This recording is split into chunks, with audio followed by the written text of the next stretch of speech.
Okay, so yesterday, so we start, huh?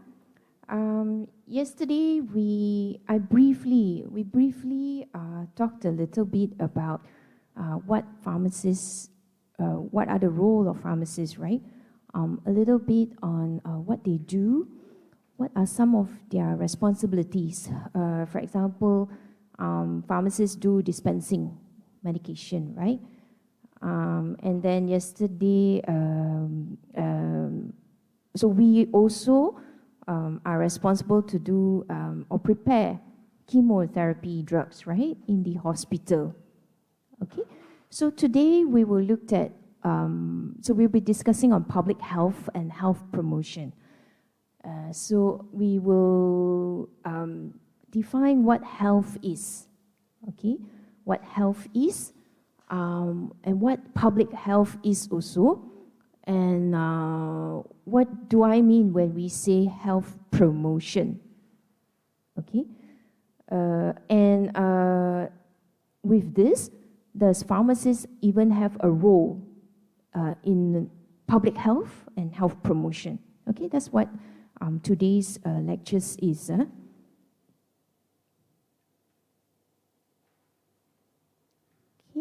So for today's learning outcomes, you should be able to, by the end of today's lecture, to describe the concepts, measures, and determinants of health. What define health? What are the factors that influence health? To define public health, is it different from when we talked about individual health? To discuss public health issues, what are the issues in our country right now? Okay. And after knowing those, what do we mean by health promotion? So you should be able to define health promotion by the end of today's lecture. We'll be discussing a little on Ottawa Charter for Health Promotion. Okay. And finally, to discuss the role of pharmacists in health promotion.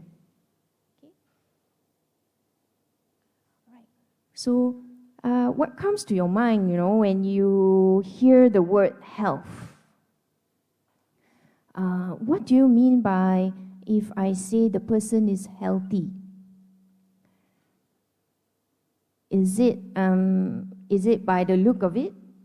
All of you are very healthy right now because you all are not ill and staying at home. Does that mean you are healthy?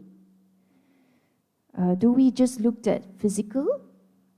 Right? Or the normal functions of you means like, as long as you are able to come to work, you are able to attend classes, that would mean that you are healthy.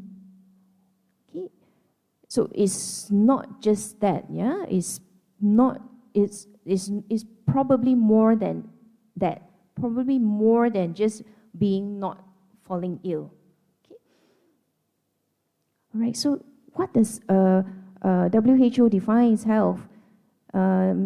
Health is not, so WHO defines health as not merely the absence of disease. Okay? It's not just without disease, but it is a state of physical, mental, and social well-being. So if you can see from here, mental and social well-being, sometimes it's not even noticeable or not being seen, right? So you can't really judge or decide whether that person is healthy or not, correct? That's why just now when I first asked, how do you define health? A lot of y'all will think about functional health, because you see, correct? Okay, so it composed of physical, mental, and social well-being. Okay, so the holistic